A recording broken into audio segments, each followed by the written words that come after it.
Og så er Ole Madsen i gang. Ja, den er god, den der. Og der er scoret. Glimrende spil hos det danske hold.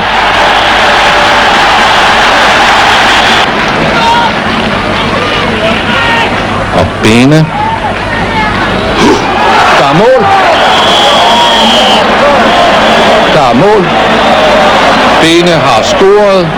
Der er frispark. Ole Sørensen sparker.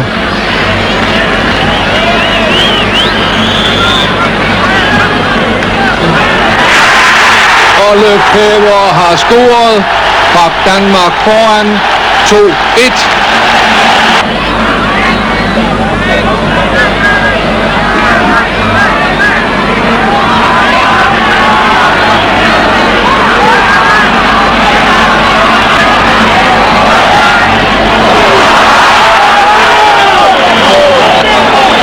Ungarn har udlignet.